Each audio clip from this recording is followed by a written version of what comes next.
नमस्कार दोस्तों, मैं हूं आपका कड़बक्कड़ राहुल धाकड़ और इस वीडियो में आइए शुरू करते हैं स्लोप के क्वेश्चन और इक्वेशन ऑफ लाइन के क्वेश्चन। आइए, कहां पर? आपके चैनल पर जिसका नाम है मैथ्स डैडी। रिश्ते में तो हम तुम्हारे बाप है, बाप है, बाप होता है, बाप बाप होता है, बाप बाप होता है। तो दोस्तों, यहां पर हम देखने वाले हैं दो लाइन जो कि पैरेलल हैं और फिर दो लाइन जो कि आपस में परपेंडिकुलर हैं, और उन दोनों लाइन के बीच में हमें देखना है कि इनके स्लोप का क्या रिलेशन होगा। दोस्तों, यहां पर है आपकी लाइन 1, ये है लाइन 2, ये बनाता है θ1 एंगल, ये बनाता है θ2 एंगल। अगर ये θ1 बनाता है तो इसका स्लोप होगा m1 = θ1, मतलब, और अगर यहां पर θ2 एंगल बन रहा है तो ये हुआ आपका m2 = θ2 tan θ2। और क्योंकि θ1 और θ2 पैरेलल लाइन से एंगल बन रहे हैं ना, मतलब पैरेलल लाइन मतलब एंगल इक्वल है, θ1 = θ2 है, इसका मतलब m1 = m2। मतलब जब भी लाइन पैरेलल होती है तो उसके स्लोप दोनों बराबर होते हैं, या इसका उल्टा, जब भी दो स्लोप बराबर हैं इसका मतलब उसकी रिस्पेक्टिव लाइन पैरेलल है। अब बात करते हैं परपेंडिकुलर की। आपको पता है कि इसका स्लोप क्या है? इसका स्लोप है θ1, इसका स्लोप क्या है? θ2। और आपको अच्छी तरह पता है कि इसमें हम एंगल सम प्रॉपर्टी भी लगा सकते हैं, क्योंकि यहां भी अगर एंगल लेंगे तो होगा 180 - θ2 लीनियर पेयर से, या फिर इसमें एक्सटीरियर एंगल प्रॉपर्टी तो लगी रही है। अब अप्लाई करता हूं tan बोथ साइड, राइट? तो यहां पर क्या हुआ? tan 90 - θ1 होता है -cot θ1, और ये तो tan θ2 है ही। इसको अगर मैं tan बनाना चाहूं तो आप क्या लिखेंगे? इसको 1/tan θ1। इसको अगर मैं वहां भेज दूं तो क्या आएगा? ये tan θ1 क्या था? Slope m1, tan θ2 slope m2। इसका मतलब जब भी आपकी दो लाइन परपेंडिकुलर रहेंगी उसमें रिलेशन रहेगा m1 × m2 = -1, मतलब दोनों स्लोप का प्रोडक्ट = -1। तो ये दो रिलेशन आपको अच्छे से याद करना है, क्योंकि ये बहुत काम आने वाले हैं मेरे अगले क्वेश्चन में ही। तो दोस्तों, ये है अपना पहला क्वेश्चन, जहां पर वो बोल रहा है कि आपको निकालनी है k की वैल्यू अगर a और b के कोऑर्डिनेट दिए हुए हैं और ये पैरेलल है c और d के लाइन से। तो अगर AB पैरेलल है CD से तो क्या होगा? यार दोस्तों, मैंने आपको हमेशा पिछले वीडियो में भी कहा है कि आपको हमेशा फिगर तो ड्रॉ करना ही है ताकि गलती ना हो, ठीक है? तो ये आपका गिवन का काम भी करती है। कई बार लोग फिगर नहीं बनाते, गिवन नहीं लिखते, तो आपको गिवन वाले पार्ट का नंबर कैसे मिलेगा, राइट? आपको चारों पार्ट करने हैं। गिवन, फॉर्मूला है अगर तो फॉर्मूला, सब्स्टिट्यूशन एंड आंसर। यहां पर क्या फॉर्मूला है आपको पता है? इसका मतलब क्या हुआ? Slope of AB = slope of CD, क्योंकि लाइन क्या है? लाइन है आपकी पैरेलल। बस स्लोप निकालना भी आपको आता है। m = होता है y2 - y1 x2 - x1। मतलब इतने में मैंने क्या लिख दिया? गिवन वाला पार्ट लिख दिया और मैंने लिख दिया इसके फॉर्मूले वाला पार्ट। अब सब्स्टिट्यूशन और आंसर बचा हुआ है।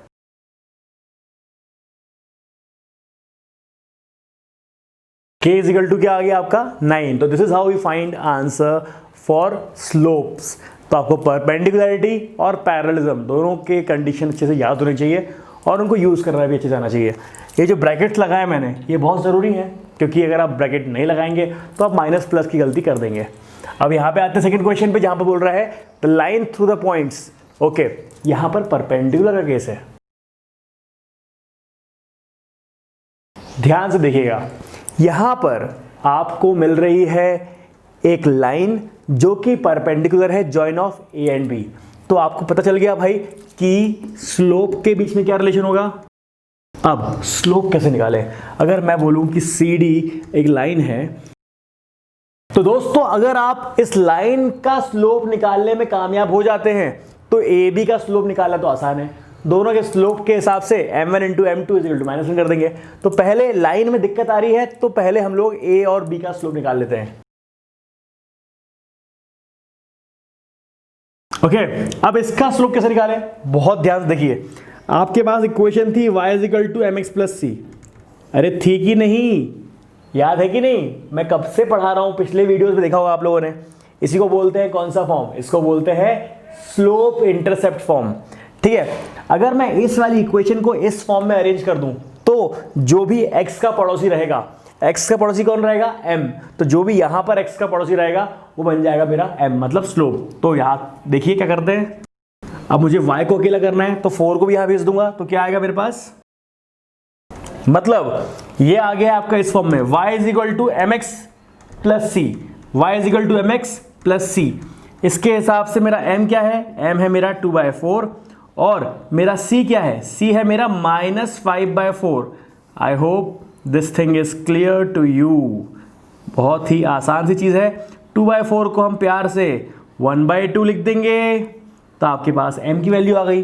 अब आपको अच्छी तरह पता है भाई कि यहां पर, तो यहां पर आपको अच्छी तरह पता है कि यहां पे स्लोप ऑफ CD निकल गया है आपका 1/2 और स्लोप ऑफ AB निकल गया है आपका, और स्लोप ऑफ AB आपका यहां पर निकल गया है। आपको पता है कि दोनों स्लोप का प्रोडक्ट इज इक्वल टू -1 होता है। कर दीजिए, ये आ गई आपकी B की value, that is 9। I hope this question is clear, note it down. तो दोस्तों यहां पर आपके सामने आ गया तीसरा क्वेश्चन, जहां पर आपको दो लाइनों के बारे में बात कर रहा है। वो पहली लाइन तो ये, और यहां पर इस वाली लाइन में c इज इक्वल टू 4 दे दिया है। देखिए ना, y इंटरसेप्ट क्या दिया हुआ है? 4। ये लाइन इस लाइन के पैरेलल है। ऐसा क्यों दिया होगा? हाँ, पैरेलल वाली कंडीशन इसलिए दी है ताकि इसका स्लोप निकाल लो और इसका बना दो। अरे दोनों का स्लोप क्या होगा? बराबर होगा ना मेरे भाई। तो बस यहां का स्लोप क्या होगा निकाल लेते हैं। कैसे निकालेंगे? y is equal to M X plus C के फॉर्म में लाके कंपेयर कर देंगे।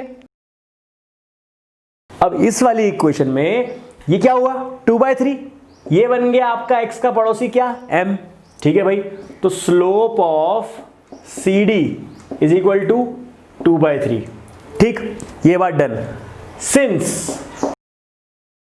Slope of CD is equal to slope of AB, क्योंकि लाइन पैरेलल है, तो भाई सीधी बात है स्लोप ऑफ AB भी क्या हो जाएगा? 2/3।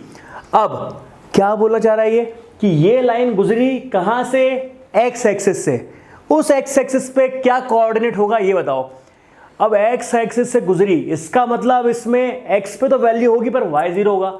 नहीं समझे? अरे देखो ना यार, ये वाला केस है। कोई भी लाइन अगर ऐसे गुजरी, ठीक है, तो x एक्सिस पे क्या होगा?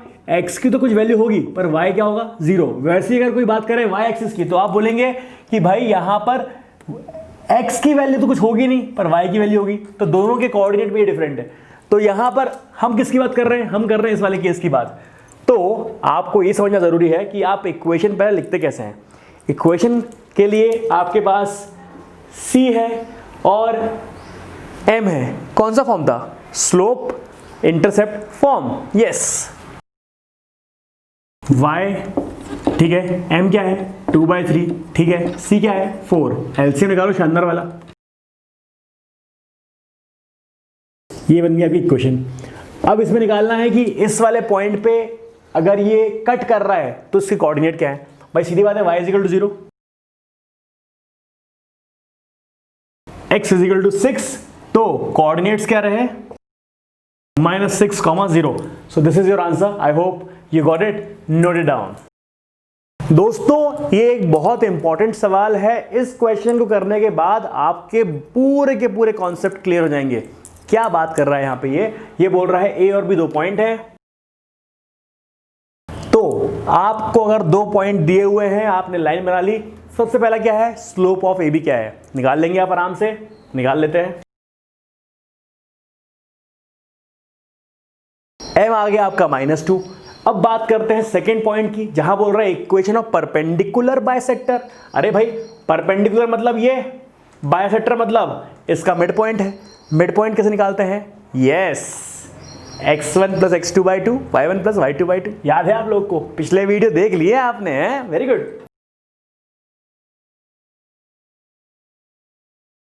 तो मिड पॉइंट क्या आ गया इसका? 4, 3। अब ध्यान से देखिए, आपको क्या बोला गया है? आपको बोला गया है कि भैया चलो ठीक है, इक्वेशन निकालनी है। इक्वेशन कैसे निकालती है, आपको पता है इस लाइन की इक्वेशन निकालनी है। सपोज मैं इसका नाम दे दूं mn। क्या क्या इंफॉर्मेशन है mn की, कोऑर्डिनेट पता है हमें m का, क्या हमें mn का स्लोप पता है? हाँ, अगर हमें AB का स्लोप पता है तो उसी का तो परपेंडिकुलर किसका स्लोप है, mn का। अरे m1 into m2 is equal to -1, तो उल्टा करके बस साइन चेंज करना है। बाय चांस अगर m1 आता है कितना 1/2, तो परपेंडिकुलर लाइन का क्या होगा -2।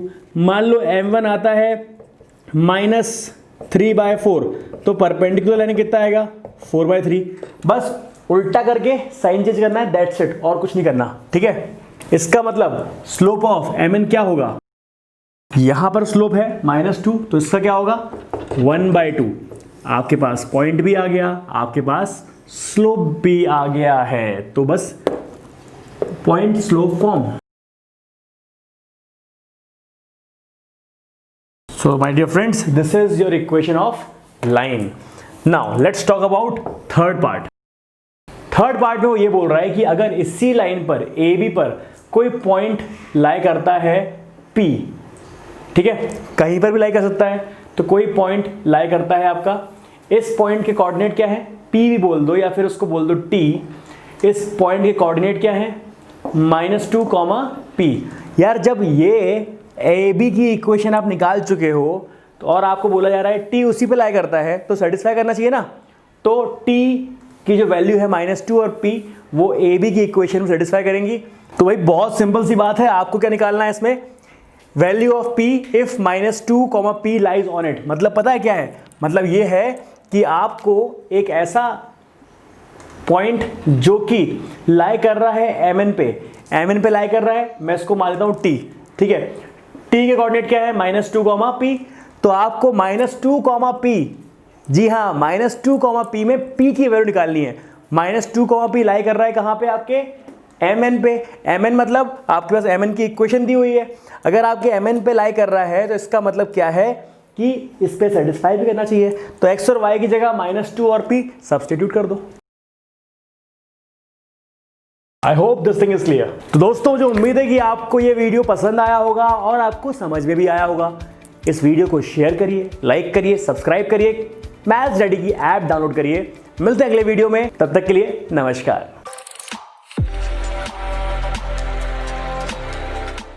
C6 midgets that be fire juggling. Baby, it's just me, 'cause my mind is struggling. Babes, boyfriend is acting like a clown. Know what's going down every time that we in town. Take a look through the peephole. Yo, everybody's getting geek, bro.